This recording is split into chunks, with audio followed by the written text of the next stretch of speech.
대략적으로 얘기하는 것보다 돈으로 환산해서 얘기를 하면은요, 한 달에 간병비가 한국의 최근 기준으로 5,600만 원 정도 필요로 하고요. 예금금리 4%로 보면은요, 총 18억 원이 든다고 생각하시면 됩니다. 몸을 늙게 만드는 습관 탑 8을 뽑았는데요. 첫 번째, 두 번째는 흡연과 음주였습니다. 하지만 3번부터 8번은요 다 비슷했어요. 수면 부족, 그리고 운동과 활동이 부족한 것, 가속 노화 속도를 최대한 늦추는 방법, 비싼 영양제가 아니고 비싼 치료가 아니라는 거예요.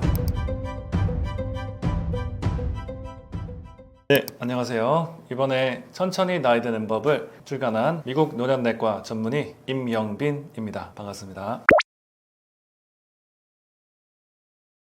네, 건강관리로 얻는 이득에 대해 잠깐 말씀해 드리면요, 제 93세 실제 환자분에 대해서 잠깐만 말씀드릴게요. 이분은 항상 진료실에 들어오실 때마다 이쁜 폴더를 옆에 이렇게 차시고요, 안녕하세요 닥터님 하면서 딱 점잖으시게 앉으세요. 겉으로는 굉장히 건강해 보이시지만은요, 속 안에는 이제 전립선 암도 있으시고 심장 스텐트도 있으시고 인슐린까지 맞으시는 당뇨 환자세요. 하지만 그분이 그렇게 멋지게 93세까지 건강하게 사실 수 있는 비결은 꼼꼼함이었어요. 그분이 저한테 한 노트장을 주셨는데요, 프린트지가 아니고요, 손 글씨도 아니고요, 타이프라이터 혹시 아시는지 모르시겠어요. 탁탁탁탁탁 내가 여태까지 어떻게 이번 주에 관리를 하셨는지 정확하게 딱 써 있더라고요. 그 꼼꼼함이 있었기에, 그 젊음부터 시작을 하셨기에 그렇게 93세까지 복을 받으신 것 같은데요. 여러분들도 지금 이 영상을 보시면서 준비하듯이 건강관리 잘 하시면은 앞으로 99세까지 팔팔하게 사실 것입니다.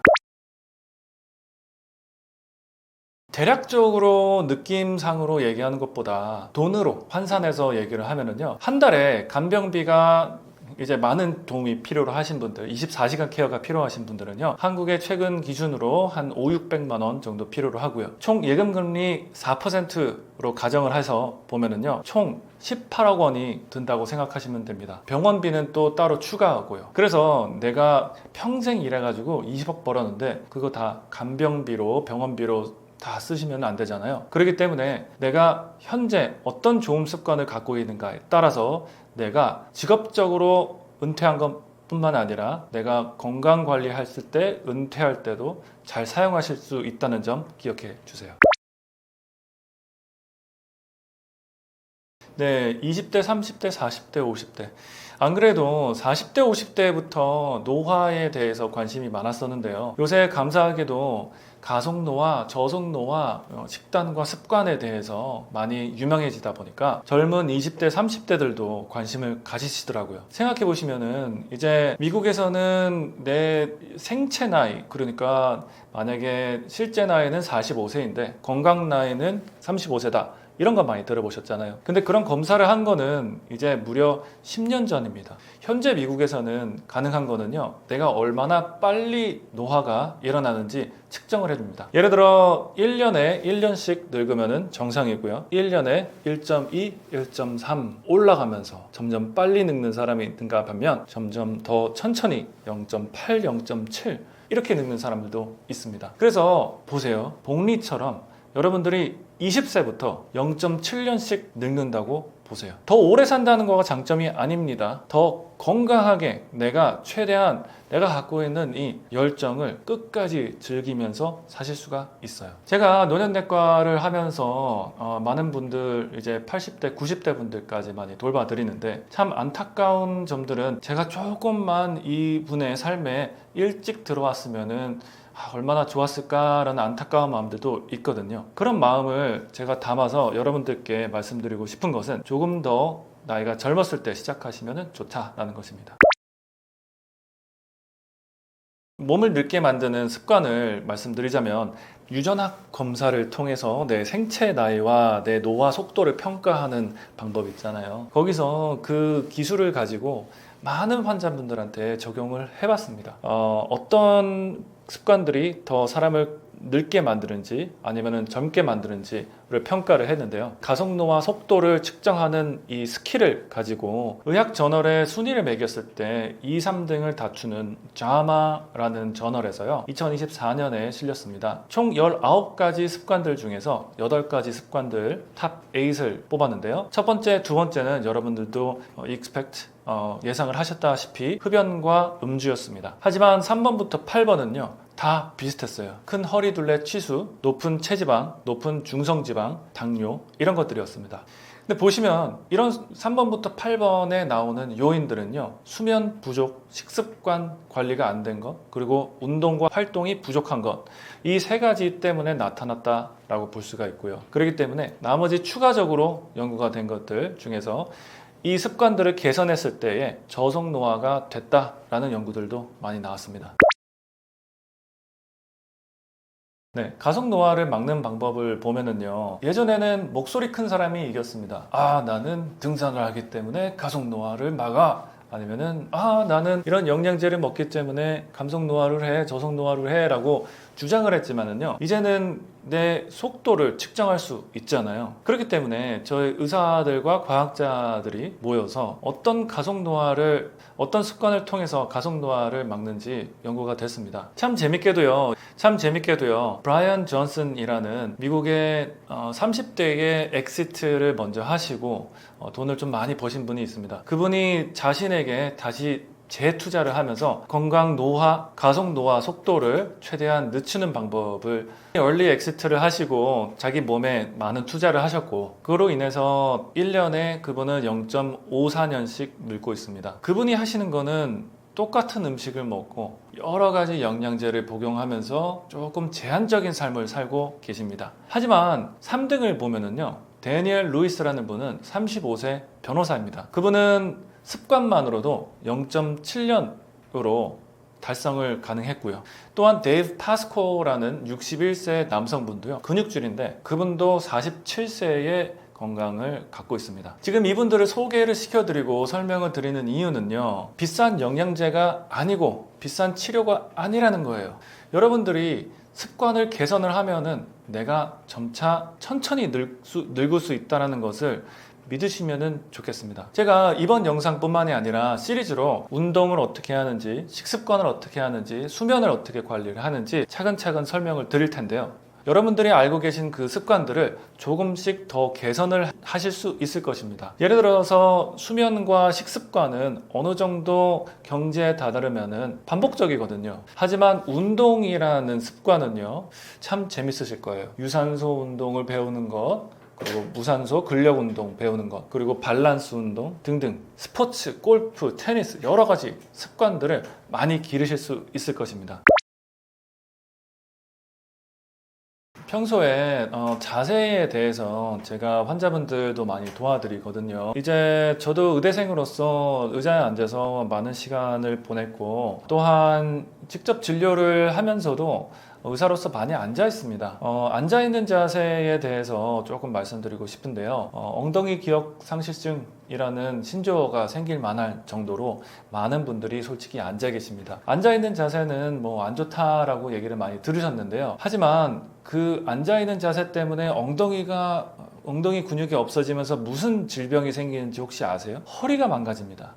제 환자분들 중에서 척추관 협착증 있으시다고 해서 다들 MRI 찍고 싶어 하세요. 그래서 어디가 뭐 몇 번이 막혔다를 검사를 하고 싶으시고 이제 주사를 맞아보고 싶어 하시는데 그보다 더 중요한 거는 제가 옆으로 가서 아버님 한번 자리에서 일어나 보세요를 하면서 엉덩이 근육이 정말 얼마나 없는지를 평가를 해드립니다. 그리고 그분들한테 엉덩이 근육을 관리를 해드렸을 때 정말 놀라세요. 수술을 받으셔야 됩니다 라고 들으셨던 그 아버님이 더 이상 물리치료와 엉덩이 근육 운동으로만 해서 수술을 피하게 되셨어요. 또한 엉덩이 근육이 얼마나 중요하냐면요. 우리 몸에서 가장 큰 근육이 바로 엉덩이 근육입니다. 가슴 근육, 등 근육, 허벅지 근육이 아닙니다. 그만큼 우리 몸에서 이제 대사를 맡기도 하거든요. 혈당이 들어가는 곳입니다. 하지만 엉덩이 근육이 부족하고 모자르다 보면은요. 혈당 수치가 많이 높아집니다. 당이 근육에 들어가야 되는데 복도에 남아있기 때문에 그 복도는 혈액 안을 뜻하고요. 그렇기 때문에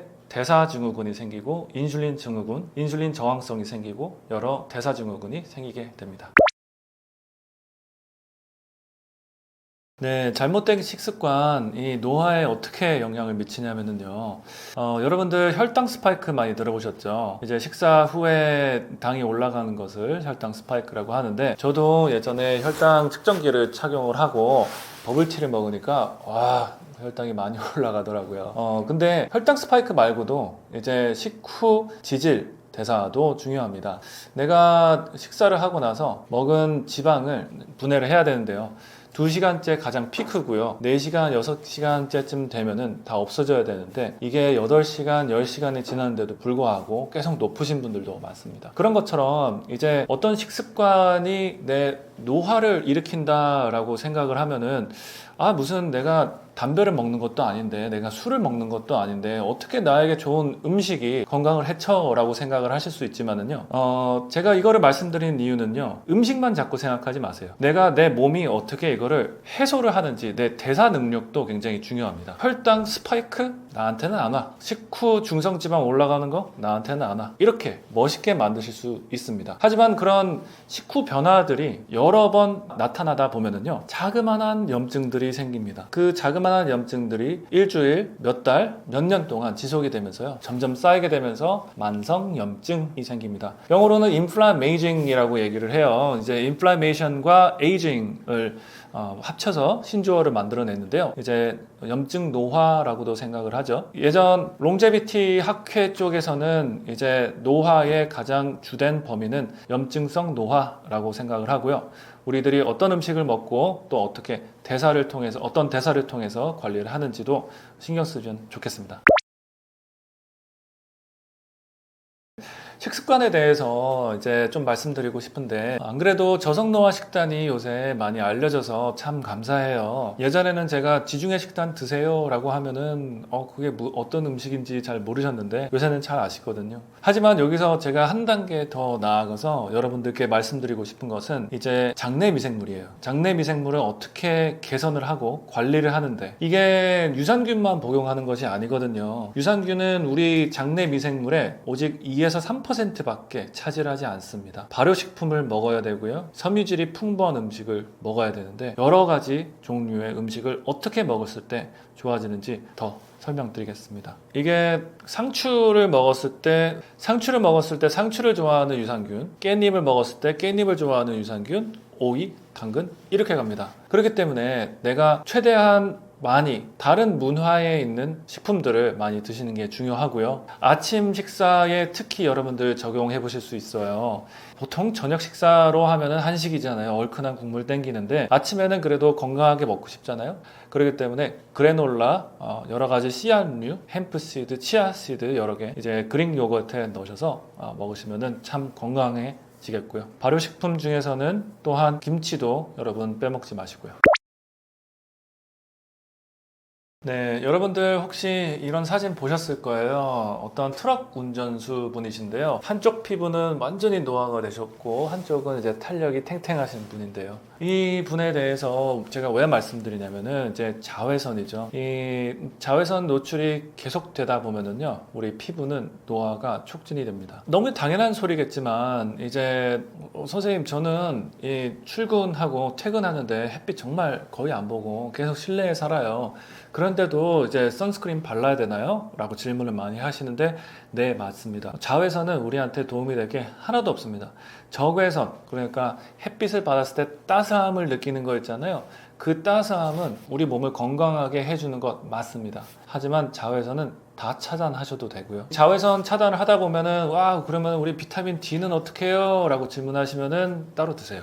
어차피 피부 노화 만들면서 주름 많이 생기고 피부암 생기니까 비타민 D 드시면 됩니다. 제가 틱톡에 800만 구독자를 거느리시는 이제 멋있는 앤서니 윤이라는 성형외과 의사 선생님이 계세요. 이제 한국계 분이신데 미국에서 활동하세요. 하지만 그분이 말씀하시기로는 나는 너무 여태까지 겉면을 건강하게 젊게 만드는 데만 치중했다. 이제부터는 좀 내면까지 건강하게 해주기 위해서 이런저런 책을 쓰셨어요. 근데 제가 그 발언을 들으면서 저한테는 반대였거든요. 내과에서로 맨날 속만 건강하게 해주는 거예요. 근데 딱 방에 들어가서 와, 이 아버님 정말 건강하신데요? 어머님 건강해 보이시네요? 라고 하는 거는 얼굴에 다 나타나 있잖아요. 피부에 나타나 있잖아요. 그래서 제가 보기에는 둘 다 관리를 하시는 게 맞다고 생각을 하고요. 선블락 외에도 이제 콜라겐, 레티놀 이런 성분들 잘 활용하셔야 되기 때문에요. 3부에 더 말씀 나누겠습니다. 제가 스탠퍼드에서 팔로알토 올드머니 분들을 관리를 해드렸습니다. UCLA 남아서 노년내과를 충분히 할 수 있었는데 제가 굳이 스탠퍼드에 간 이유는요. 올드머니 분들을 만나고 그분들을 돌봐드리고 싶었습니다. 직접적으로 그분들의 건강을 돌봐드리면서요. 여러 가지 반복되는 패턴이 있었습니다. 그분들은 잘 들으시고 잘 설계를 하셨습니다. 여러분들이 이제 열심히 이제 돈 벌고 은퇴해야겠다라고 생각하시는데요. 똑같이 이제 건강 쪽에서도 잘 설계를 하셔서 꼭 성공하시길 바라고요. 그리고 돈 많은 분들 많이 만나다 보면은요. 꼭 부러워하시는 게 하나 있으십니다. 건강이에요. 그렇기 때문에 여러분들이 갖고 있는 그 건강이요. 남부럽지 않고요. 열심히 개선하시고 노력하시기 바랍니다. 여러분들 건강하세요. 건강하시려고 하는 그 목적이 또 무엇인지 잘 모르겠지만 그래도 저는 이렇다고 생각합니다. 우리 이웃을 위해 내가 건강해야 된다고 생각합니다. 결국에는 내가 혼자 건강해서 혼자 잘 먹고 뭐 하겠습니까? 여러분들 이런 습관들 잘 연마하셔서요. 건강해지세요. 그리고 남들에게 전해주시고요. 제가 이 책을 쓴 이유도 똑같습니다. 제가 혼자 알아서 뭐합니까? 여러분들 같이 건강해지고요. 도움이 되셨다면 천천히 나이 드는 법 한번 펼쳐봐 주세요. 감사합니다.